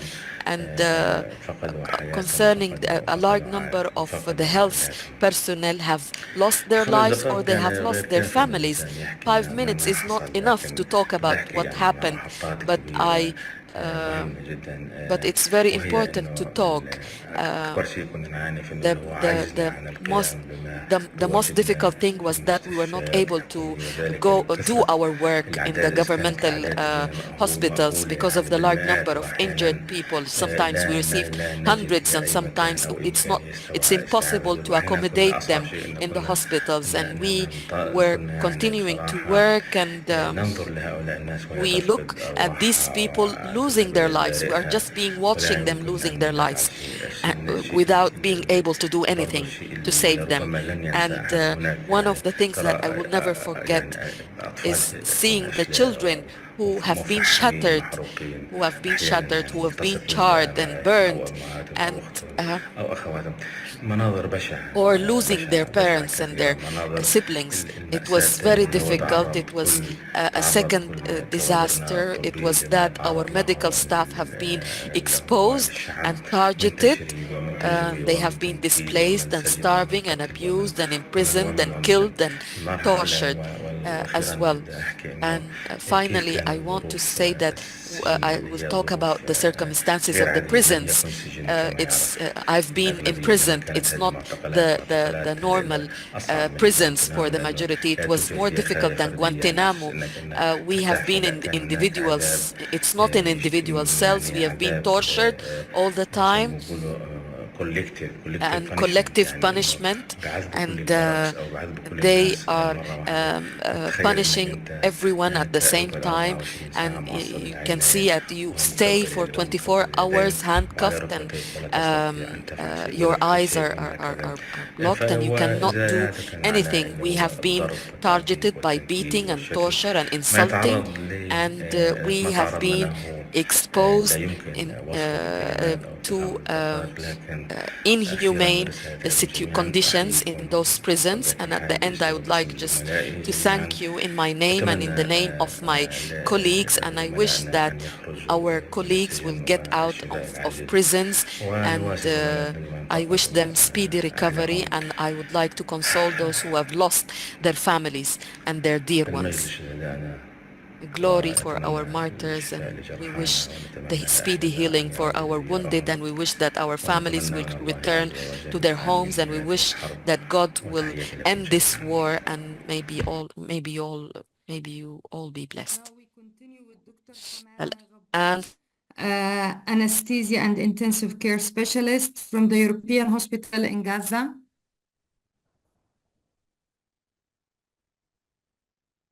Yes. أنا الطبيب حمادة غبون It's not I'm showing. Dr. غزة الطرق I'm Dr.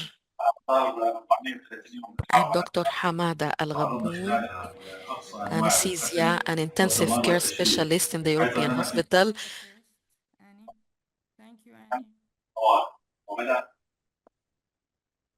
Just 1 minute, Dr. Kifa.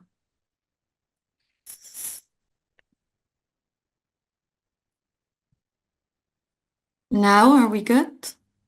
Yes, we're good. Perfect. Thank you so much. أنا الطبيب I'm Dr. Hamada أخصائي Ghabboun, التخدير والعناية المركزي specialist of anesthesia and intensive care in European Hospital in Gaza. Over the 430 days in Gaza during the war, we have been witnessing destruction and displacement, and I've been here in this hospital since the first day of the war, and we have been receiving injuries caused by the bombing of houses, streets, and schools, and we have faced a large number of injuries, more than the capacity of the hospitals. We have been receiving them. Among them, we have children and youth and elderly people. The injuries were different depending on the type of bombing. And so when a house is bombed, the injuries could be amputation and bruises in the abdominal and chest, bruises and third degrees burns and second degrees burns. And this shows that those wounded have been bombed. And when the drones will attack people, the wounded will have fractures and burns all over their body. And because of the large number of injuries and the need for operating theaters, we have been changing the recovery rooms into theater operation theaters, and we have to anesthetize some of the patients in the hallways, and we open operating theaters in those corridors. The large number of injuries and the lack of capabilities has led to the to amputation, a large number of amputation because of the bleeding and the consumption of medical, the medical كان عدد and المصابين الكبير أدى the large إلى number of نقص في عدد injuries السرير had في led to العناية the المركزة decrease in the ونقص في number عدد of أجهزة التنفس الصناعي beds مما يضطر الناس في بعض in the الأحيان إلى units, in the المخاطرة بين intensive units, المرضى and sometimes وتأجيل بعض we had العمل معهم to حتى نستطيع put them together in إنقاذ one حياتهم bed من in الخطر. order to try to save the life of those who we can save. ليش ما وقف؟ مش مشكلة بنقطع. تم استدعائنا في أحد We were الأيام called one للاستطلاع day to the كان هناك عدد emergency كبير room. من There was a large المصابين number of من injured الأطفال people والنساء from وكبار children, السن women, and وكان معظم elderly, إصاباتهم and شديدة most of their ويحتاجون injuries إلى were إسعاف severe, فوري and they إعادة needed تأهيل وعمل intervention رعاية for شديدة intubation, for ولكن عدد الأطباء في resuscitation, العناية but the number المركزة of كان doctors قليل was very حيث small, أنه في ذلك and we اليوم could not غاب عدد من الأطباء a large بسبب number of نقص the doctors were absent because بسبب قصف they سلول because of the شارع bombing أحد of their المواقع houses ونزول بعضهم إلى المناطق and the الأخرى displaced وعدد and they were المرضى أخذ displaced to يزيد other places, مما and اضطرنا we were للمفاضلة بين forced المرضى to try والعلاج to معهم وتأخير choose علاج between the بعض الآخر injured, try to وأيضا delay some بسبب of نقص them, المعدات and because التي of the lack of تنزع equipments خاص as بعض well, المستشفيات because of وإخراج the الأنشطة bombing of وقصف some of مكاتب the وزارة hospitals الصحة and the هذا stores النقص of يؤدي the medical والمعدات stores of اضطرنا في the بعض Ministry of الأحيان Health. إلى This has التنقل led us to للجسدي use inhumane لعمليات methods in إنقاذ الحياة operations الأخرى to save the حيث one's كانت life, تتم the بعض عمليات lives. البتر بدون Sometimes we تخدير أو مسكنات operate in amputation لعدم without توفرها painkillers, without وهذا يجعلنا anesthesia because نسير we مع don't have them, المتوفي and this has كنا led أحيانا to نعمل بلا some مشاهد حتى psychological نستطيع إنقاذ حياة problems. المرضى We ولا have been نتعرض doing للانتهاك things in وحتى order أحيانا to كانت تصل save the إلينا patients and that الإصابات we will بعض not الإصابات فنكتشف أنه um, من معارفنا uh, وأقربائنا some of those injured وبعضهم people احتل were قيادة الطب our الذي friends, يعمل our معنا families, our colleagues, وحتى and أننا فقدنا العديد some من and we زملائنا في have العمل lost some of our صعوبة الوضع colleagues بشكل عام because أمر of the مأساة difficulty of the يجعل الكل ما situation. يتعجز عن And وصف this هذه the situation was really dire. We don't even know how to describe it. And we should go with the anonymous testimonies. They are short. To continue, then we go to call to action. Later, we will have any questions if anyone wanted to ask anything. And we will replay the questions that we didn't yet on the chat. Please, Annie. Yeah. المعيقات التي تواجهنا أو أبرز Try again, Annie. Try again, please. في أثناء هذه الحرب الطاحنة التي يتعرض لها قطاع غزة هناك كثير This war faced in Gaza بالنسبة للمعيقات concerning It's not showing.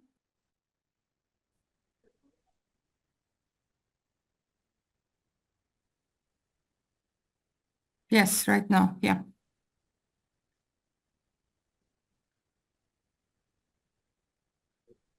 التي تواجهنا أو أبرز concerning the difficulties we are facing or the constraints as doctors and workers in the medical field during this war in Gaza. We have been facing a large number of problems and difficulties, but the most important of them that have been reflected negatively on providing services and the rising of the number of deaths is the accumulation of citizens in confined to places because of the displacement and the close down of some of the hospitals and the severe shortage of medicament and the absence of access to anesthesia to if we take an example as the hospital of Yusuf and Najjar, it's a small hospital serving Rafah which are made of 200,000 people. During the displacement, during the first 6 months, a number of Gaza went to Rafah, and the number have been doubled, and a large number of the hospital in Gaza have been closed down and destroyed, completely destroyed. So this hospital became the only one working and providing services for the Gaza people.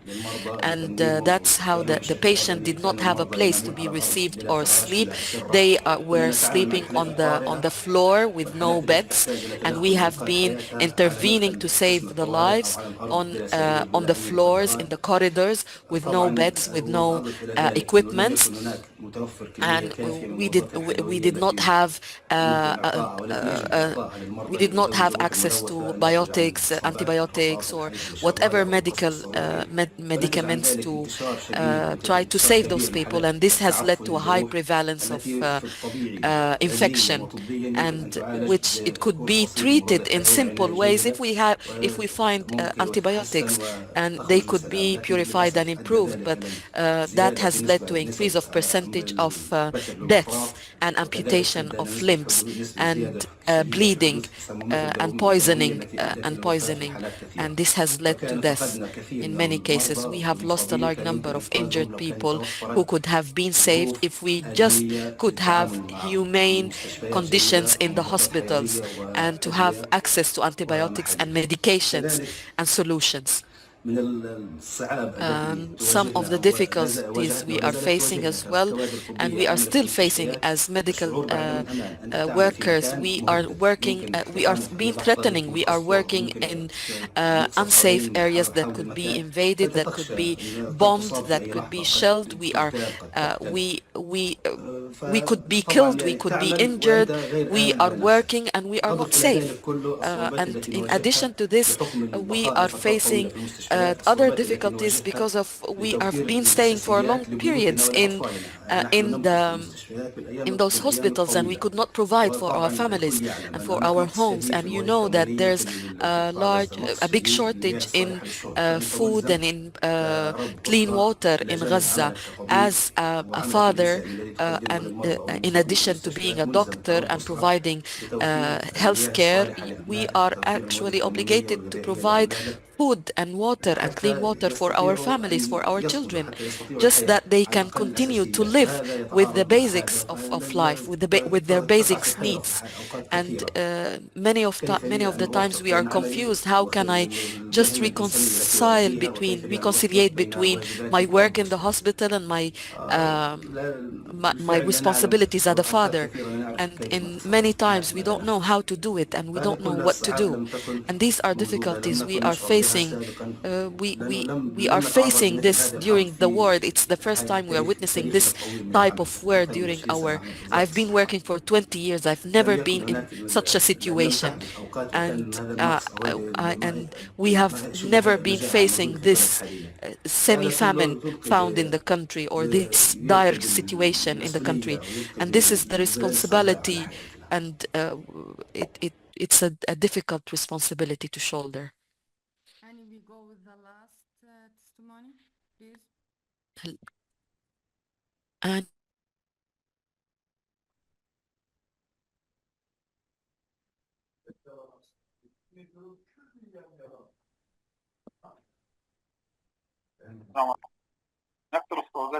Try to do it again.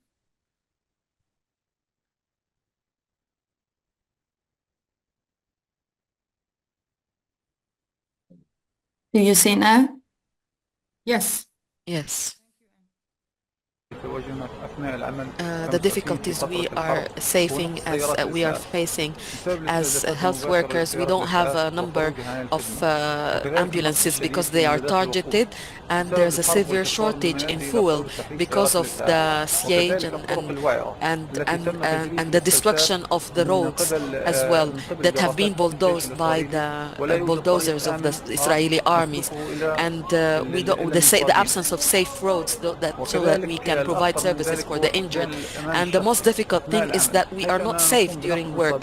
We are trying to evacuate injured, and we are the injured people, but we are targeted directly, and this has led to the death of a large number of our colleagues. And there's a shortage of equipment. We don't have clipboards. Most of the time we are using gauze. just like compressor bonds, and we are using wooden things to fix legs and to stop bleeding. And some of the difficulties as well, the situation that we have been exposed to, my personal experience, I have been targeted in a place and we have been under heavy fire, and a number of my colleagues were injured, and God helped us, and we successfully went out of the place. And after that, we would like to add to all this suffering we are facing. We have been absent and working, staying away from our families when we cannot provide them with water and clean water and food. And our families are facing those difficult situations in Gaza, but we cannot provide for them because we are working in the hospitals. We cannot go back to our families. And we need to rest, but we cannot do this because of the scarcity of the workers in order to provide health care and to save the injured and transport the dead. We finished with all of the testimonies. Right now, Dr. Mustafa Al-Qawasma, he left right now because he has a critical case in the ER, so he apologized and informed me to apologize for all of you. Now we will continue with call to action with Dr. Fahad Al-Ghanem. Hello. Yes, Dr. Fahad, and then we will have questions. The floor is yours, Dr. Fahad. Tfaddal. Thank you so much. I'm deeply humbled to be here among extraordinary healthcare workers who continue to persevere and save lives under the most unimaginable conditions. My name is Fahad and I'm an intensivist practicing in the USA. I'm also a proud Palestinian from the diaspora. First, I want to extend my gratitude to the Palestinian International Friends Alliance, PIFA, the Campaign Against Racism, CAR, and Doctors Against Genocide, for organizing this vital press conference to spotlight the deliberate targeting of healthcare workers in Palestine. Today, I speak not only as a physician, but as a human being, compelled to amplify the voices of healthcare workers in Gaza and the West Bank, brave individuals risking their lives every day to save others. What is unfolding in Palestine is not a conflict. It's a humanitarian catastrophe, a calculated destruction of healthcare in one of the most vulnerable regions in the world. Hospitals reduced to rubble, ambulances shelled, doctors, nurses, and paramedics killed while wearing uniforms that should shield them from harm, not mark them as targets. These are not isolated incidents, but systematic violations of international law meant to dismantle healthcare systems and leave communities without hope. According to Amnesty International, this is genocide by attrition. It's a deliberate strategy to erode a population's ability to survive, and we must not allow it to continue unchecked. International humanitarian law, as outlined in the Geneva Conventions, explicitly protects medical personnel and facilities. Yet in Gaza and the West Bank, these protections are disregarded daily, turning hospitals meant to be places of healing into scenes of horror. When medics are killed while saving lives and when ambulances are bombed en route to help the injured, the message is clear. Even the most basic rights to health and life are under attack. But we are not powerless. We are a global community united by a shared duty to protect life and uphold human dignity. Today, I call on healthcare workers, medical associations, and human rights advocates worldwide to mobilize in solidarity with the Palestinian healthcare workers. I'm going to leave the floor to Dr. Goronga, who's a very close friend of mine and an advocate for healthcare workers everywhere, to read the demands from Doctors Against Genocide. Thank you very much. And my name is Dr. Goronga, and I'm from Zimbabwe. And here is what we must demand. Number one, stop bombing hospitals and attacking healthcare and aid workers. Violence against those who care for others must end immediately. Healthcare workers should never be targeted for their commitment to humanity. Number two, call for the protection of children in Palestine and Lebanon. The children who bear the greatest burden of this tragedy must be safeguarded at all costs. Their lives, futures, and well-being must be a priority. Number 3, call for an immediate and permanent ceasefire, an end to the ongoing genocide to allow health professionals to resume. No health system can function under bombardment. A ceasefire is not optional. It is a matter of life and death. Number 4, support a comprehensive and immediate embargo on weapons to Israel and divestment from Israel to stop the ethnic cleansing of civilians and destruction of healthcare. We must work collectively to stop the flow of weapons for fueling these atrocities and hold perpetrators accountable. Number 5, advocate for unrestricted humanitarian and medical access to Gaza. Let's ensure medical supplies, aid, humanitarian efforts reach those in need without obstruction. Every delay costs lives. Number 6, establish healthcare education and training at your institution for patient-facing staff to provide informed care to patients affected by war crimes, crimes against humanity, and genocide. Equip healthcare workers worldwide with the tools to treat survivors of trauma and atrocities with compassion and expertise. We cannot afford to remain silent. Silence is complicity. We must act not just as health workers, but as humans who value life, dignity, and justice. Together, we can amplify the voices that are being silenced. Together, we can stand against injustice. Together, we can demand that healthcare workers in Gaza and the West Bank receive the respect and protection they deserve. Let us be the voice of those who have been denied theirs. Stand with health workers in Palestine. Stand for humanity. Thank you. Thank you, Dr. Goronga. Right now we take questions. Ruth, I think, who's the one who was like keeping about the questions?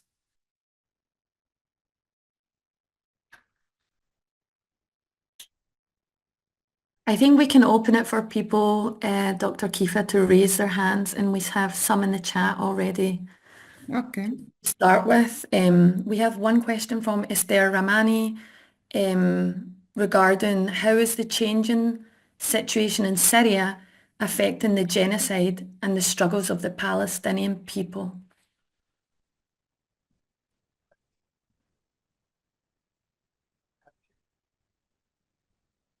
I think the situation in Syria, it shouldn't be like reflecting on the genocide in Palestine. It should be like it's an internal issue inside Syria. The people, I hope that the people of Syria could get better future, better democracy in their own. But it's like taking the focus from the world, from the genocide to Syrian issues. Syria, now it's solved. Al-Assad left Syria. Right now they have like a intermittent government. So now we should like focus all of us on the Palestinian issues.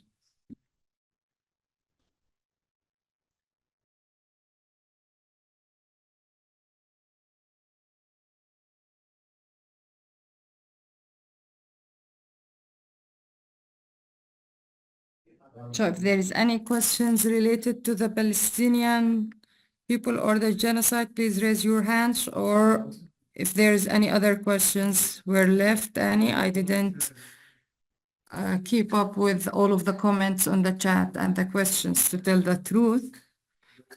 Yeah, Dr. Kifa, we have one from Mike Ludwig. If we can unmute.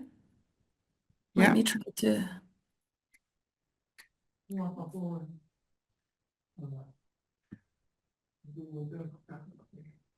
Yeah, let me know, Mike, if you can speak now, please. Yeah, can you hear me? We hear you perfectly. Okay, hi, this is Mike Ludwig with Truth Out Thinks. I just wanted to follow up because I believe I heard from 2 doctors today that they were arrested and detained. Is that correct? I just wanted to make sure I understand who has been arrested and if there's anyone else on the panel who's been arrested, because I'm very interested in doctors actually being detained along with other prisoners. I think we heard from, gosh, I'm looking at my notes here, but I think we heard from at least 2 doctors, and I wanted to make sure that there wasn't anybody else, and that I can confirm that these 2 doctors were actually arrested and detained by Israel.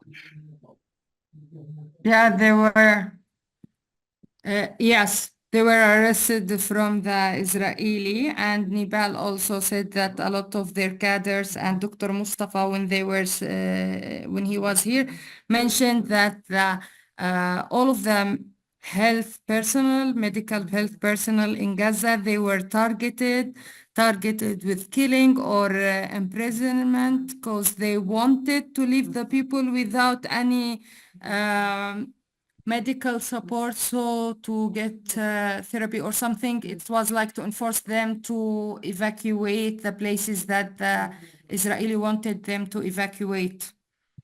The doctors who mentioned that they got arrested, Dr. Isam Abu Ajwe, I guess, if I'm, and Dr. Muhammad Irran. But right now we don't have them here because the problem was that technical issues in Gaza right now. We couldn't because of that we recorded the video. We No, couldn't. that's okay. I just wanted to confirm that those Yeah, are and they were Mike actually will arrested upload, and they were incarcerated, arrested. right? One of them got arrested for more than 213. We will have all of these testimonies. We will upload them in our Facebook, and also if you put your email, we will send the recorded testimonies for you. Okay, great. Thank you so much. You're welcome. Next question, Dr. Kifa, Casa Palestina de Aragon. Yes. We can't hear you. Yeah. Can you hear me? We can hear you now. Excuse me? Yeah. Yes. Okay. Thank you very much for the testimonies and for your work. We just want to ask you what else can we do from our countries? Thank you very much. I heard the question. I can repeat it, that the Casa Palestina de Aragon wants to know what everyone can do from their own countries regarding the genocide. We said that we want them to do a lot of stuff, by the way. First, there is to work to stop the genocide, to make all of the health organizations to take positions and statements regarding to put some pressure on their governments to try to take actions. The second issue is to support the sector health in Palestine, especially in Gaza and also here in the camps in the West Bank, because all of them were attacked and targeted. So if you are interested in some practical steps how you could support inside Gaza or here in West Bank, we could send you what we got from the Ministry of Health or even the Red Crescent. Yeah, thank you. Thank you very much. We will I send will love it. practical steps. Anyone who's interested in that, in the PowerPoint presentation, we put an email. Maybe we will put it in the chat also, please. If anyone is interested, they just send us and we will send them what they could do if they are willing to do something practical for the hospitals or for the people there. Thank you very much. I put my email on the chat for this. Thank you. Thank you. Dr. Kifa, there's a question. How can we pressure the American Medical Association and American Pediatric Association to issue statements and take actions?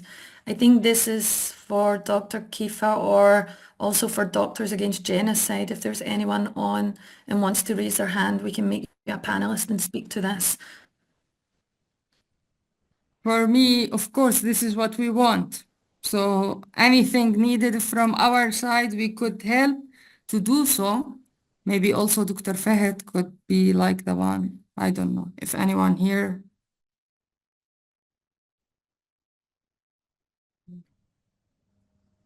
I will just comment regarding, you can follow Doctors Against Genocide, and we did this press conference with them, and what they're doing regarding American health organizations is providing a lot of, oh, perfect. Nidal is on. I'm making you panelist, Nidal. He's the coordinator of Doctors Against Genocide in this campaign, so. Perfect, Nidal. We can hear you. Yes, hello. How's everyone? Alhamdulillah, Hello? Nidal. We are good, alhamdulillah. Still كيفك دكتورة؟ surviving. دكتورة كيفك؟ الله يسعدك، لسانا عايشين. يعطيك Do you العافية. do you see me guys or no? No, we don't see you. We don't, but I Hear can give you. permission. I don't know why. I mean, is there a camera here or no? But anyway, Dr. كفاح يعطيك العافية.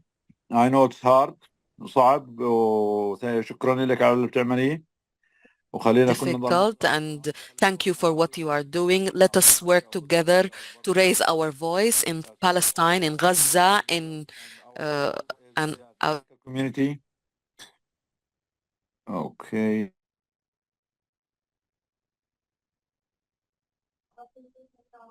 Okay, it's working now, yeah? Yeah. Okay, Dr. Kafaa. So thank you for this. Thank you for all your efforts. It's really great work. And exactly, we are doing, you're doing exactly what we're trying to do here in the United States, which is to mobilize the medical community, both in the United States and globally, to break their silence, to speak up against the genocide, to speak up to protect the children, to speak up to protect the doctors, the hospitals, the nurses, the healthcare workers. And unfortunately, the healthcare community and the medical institutions, especially the AMA, have been very silent, very complicit in this genocide. That's why we're coming up with this campaign, because we refuse to continue to be silent. We think our moral obligation and our medical mission and oath is that we should be the first ones to speak up against these atrocities, against these crimes, war crimes. Doctors go to school literally to protect life. This is our job. And when politicians fail, when governments fail, when the international community fails, it is upon us as healthcare community to be the ones who try all what they can to protect life, the sensitive life, and to demand an immediate ceasefire, to demand an immediate arms embargo, to demand even deployment of peacekeeping troops to protect the children, to protect the hospitals. Unfortunately, the United States government and institutions, all of them have failed humanity. They are partners in this genocide, not just complicit. They are actual and active partners. And we should do, and we need to do as a medical community, all what we can to expose them and put them on the spot, and at one point hold them accountable for the crimes that they were complicit in, both Democrats and Republicans.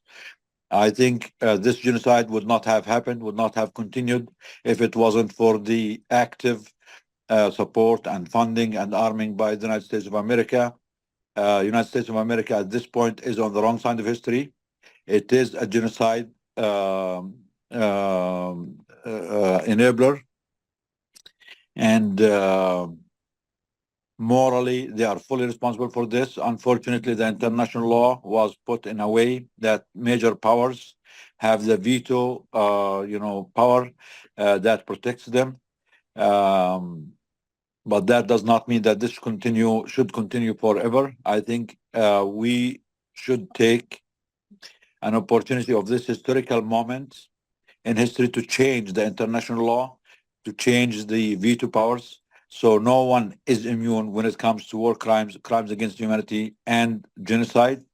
We are actually calling to establish a medical body that is independent and that does have the power to call out these crimes, warn about them early on, try to prevent them when we can, and when we cannot prevent them, at least try to stop them, demand a ceasefire immediately, and hold the perpetrators accountable, regardless of politics, regardless of the major powers. It's not easy. It's a high aspiration, but this is what is needed. It will take maybe a long time to do this, but I think if we really respect our careers, our profession, our humanity, and respect all the victims who sacrificed their lives, we should make the best out of it and make sure that the international law is remade in a way that whenever there's a threat, a grave threat to human life, we define genocide as a massive public health emergency. Whenever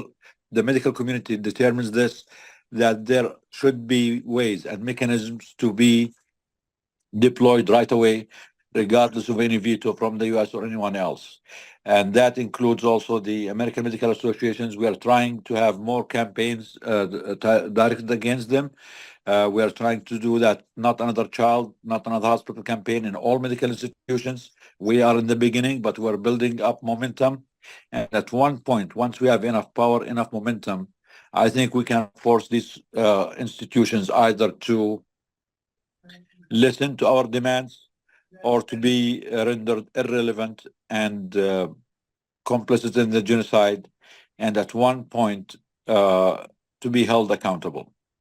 So I hope I answered, some of your question. We don't have an immediate answer now, but again, this is a historical disaster, and this is a massive loss of a human life. If we make the best out of it and enact laws and mechanisms to protect humanity, then at least it was not a total loss. But if we quit now and not do anything and not make the best out of this opportunity, in that case, we would have failed the victims twice. Number one, that we lost them. Number two, that we did not make something helpful for humanity, even if it did not help in Gaza now, at least to help humanity in the future in other places, because there are many places in the world that are vulnerable, at risk of genocide. There is a lot of injustice in the world. And like after World War II and the Holocaust, there was no international law before, no universal laws before, no genocide convention before. But because of what happened, the international community came and put all these regulations, and they were helpful, but they were not enough. Now is the time to improve on them and make sure they are much more effective than how they were made in the beginning. Because in the beginning, the major powers agreed to enact these laws, but they put mechanisms there to cripple them or to make them ineffective when it comes to the entrance of the major powers. It is upon us now, the people of the whole globe, globally, that we rise up, all of us, speak up, be very strong, and demand a change in these mechanisms and make it much more easier, much more clear that there are international mechanisms that can be deployed immediately when there is a grave threat or risk to human life.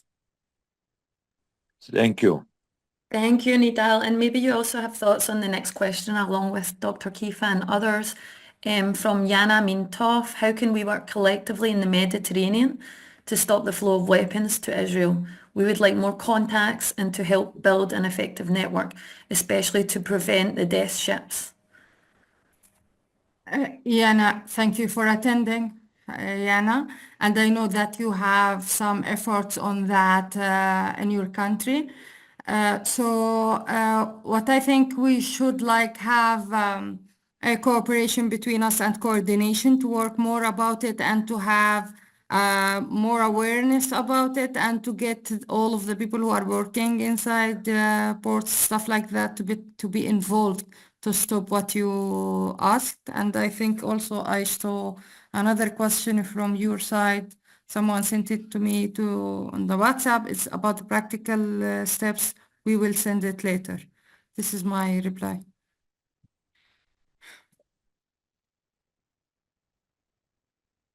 Yana, she's not panelist. Okay. I hope this is enough as an answer, and maybe we will have more discussions later. We will organize another, Yana, we will organize like a seminar or a meeting to discuss the issue you raised because it's fundamental and essential to tell the truth. Can I add more to this, Kifah? Yes, of course, Dr. Nidal. تفضل. Yeah, Kifah, yeah, thank you for your answer. So, unfortunately, the people in the Middle East, in the region, they have not been, have not been, what do they call it? They have not been speaking up enough about what is happening. They have not been pressuring their governments enough to take action. The governments in the region can impose sanctions on Israel, both economic and arms, and they can stop the shipments and they can at least make it harder for the weapons to go to Israel. In the Genocide Convention itself, and in, I think, 2005, the International Criminal Court, they came up with something called the responsibility to protect, right to protect, and the duty to prevent. Every country in the world has the duty and the responsibility to protect and to prevent genocide whenever there is genocide. So the governments in the region, the Arab countries and the, all the Middle Eastern countries, they're not just failing their duty as Arab countries to support, their brothers and sisters in Gaza. They are actually committing a crime. Whenever there is a risk of genocide, every country, every institution, every individual, every leader has an obligation to prevent and to protect against genocide. And if you don't take that obligation, you are committing a crime. You can be charged with complicity. So unfortunately, all the Middle Eastern countries, the whole world is complicit in this genocide. They are not upholding their duty to prevent and to protect, and we should make sure we hold them accountable. And we also want the people in the region to rise up, to speak up more, pressure their governments. I know it's not easy, but again, whatever repression they can get is still nothing compared to what our people in Gaza are going through. So each one of us, whether you are in the United States or Europe or the Middle East, you should be ready to take some risk to protect the children, to protect your colleagues, to protect the hospitals. It is a duty upon all of us, even us as individuals. If we don't do all what we can to stop this genocide, we might be held responsible at one time with the crime of complicity in genocide, because by now it's very obvious it's genocide. We called it a genocide from the beginning, but by now you have the ICC, you have the ICJ, you have Amnesty International, all these institutions saying that this is genocide. It's not an accusation. Amnesty International did not accuse Israel of a genocide. They have enough evidence to determine, they did determine that what is happening is a genocide. So there is no excuse for anyone to act to protect the genocide in every way they can. All the countries in the world, especially in the Middle East, the people, the countries, the governments, the institutions, the hospitals, all are complicit in this genocide, and all can be held accountable at one point, not just morally, but also legally. Thank you. Thank you, Dr. Nidal. But Diana is from the people who are committed to support us. She's from PIFA, so I know her. I know she's working on this issue practically, but we need to do something maybe focused in this issue, Diana. I promise that we will try to do it in the future. يعني near future, we will say. Annie, is there any questions, other questions? Yeah, let me gather up the last 2 or 3 and then we'll try and slowly wind down. Deep appreciation for the amount of people that have really held on to our 2-hour instead of 1-hour press conference. Okay, so there's a question on using medical data for the ICJ, for international court cases. Then there's another question on if individual hospitals are silent, and this might be for you, Dr. Nidal, is there anything around them being in legal jeopardy for being complicit? And that's US hospitals. So maybe Dr. Kifa, if you want to answer around the data for court cases and if you've done any work around that, and then Nidal on this complicity of US hospitals, and then we'll close. The question was for the ICJ? especially, Just or any medical data for any international court cases. Right now, it just says international court cases. they are asking. This is something that we want to work on it, but right now the only cases that we have is the main cases against Israel, and the data is taken by OCHA, it's for the United Nations, and the Ministry of Health. But we are having all of the data, and we have coordination with the Ministry of Health, Palestinian Ministry of Health. So we are ready to go with that. If someone like this is issues that we wanted to go with the practical steps to have like some courts to uphold the Israelis inside European or United States, whatever.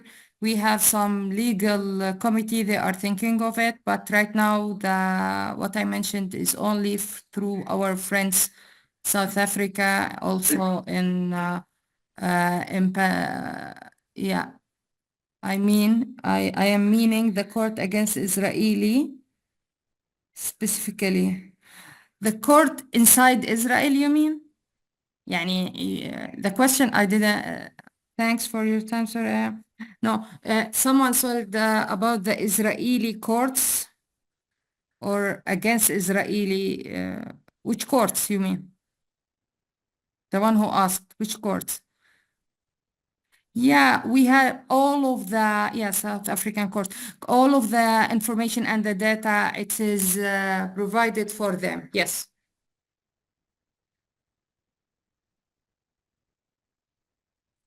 The second question is for you, Dr. Nidal. It was about the private sector hospitals in the States. So again, we have enough evidence that there is a genocide now.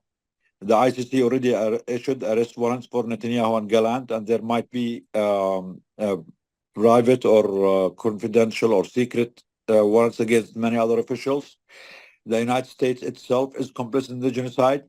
The leaders of the United States, Biden, Blinken, Sullivan, all of them are complicit in this genocide. I think they know it. The only reason they continue to send weapons and they deny the evidence of genocide now, because once they admit it, they know that they themselves will be indicted with this. So they are gonna continue to deny this until the last minute.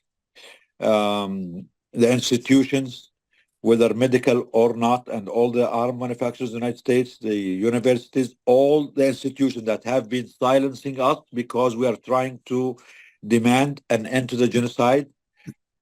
The fact that they're trying to silence us, this means they are complicit and they want to enable the genocide. They have been enabling the genocide. There is a quote from Noor Ariqat book, Justice for Some. She describes law, whether it's international or domestic, like a sail, a boat sail. She said the sail itself does not move the boat. The boat does not, does not move the boat. The boat is moved. You need wind to move the sail or to push the boat, but the sail will determine the direction. So the law, whether international or not, it's like the sail. The law does not work by itself. It needs winds from either side to move. The winds is the governments on one side. They want to silence the truth. They want to deny the genocide. So they are putting all the pressure against the ICC, against the ICJ, against domestic courts to not determine that this is genocide. Then we have the people of the world who have conscience, who know the truth, who know that this is genocide. We have to keep pushing from the other side. Whoever is stronger, if the people united and speak up more, if we are stronger, then we are going to make sure that the law holds those responsible for the genocide accountable. If we don't, then they win. The law by itself does not work. It needs us. It needs us to speak up, to unite everywhere, every day, everywhere we can, organize, move together. Even if we did something today that did not work, we have to try another thing tomorrow. Keep trying and failing, trying and failing. If we start with 5 people, let's make it 10 people next week. 100 people the week after. It starts with one hospital. Let's make it with 5 hospitals next week, next month. We have to keep moving, not just for the sake of Gaza, not just for the sake of Palestine, the sake of our own selves, for our own souls. We have to live in peace in this world, with peace with ourselves. We cannot live in a world that allows a genocide that is live streamed in front of all of us and accept this as our world. We should not allow our children and grandchildren to inherit a world that allows a genocide with nothing done about it. It's either the corrupt politicians, the one who are bought by money and by special interests and by pressure by the AIPAC and the Zionist, lobbies. Either they own the world the way they want, which is a dysfunctional, unjust, apartheid, genocidal world, or we, the people of conscience all over the world, take responsibility and create a better world for all of us. We are not against anyone. We just want a just world for everyone to live in peace, liberty, freedom, justice, equality, and it can happen. It's doable. It's very easy. Making peace, there is enough in the world for everyone to live in peace, to live happy. There is enough for everyone.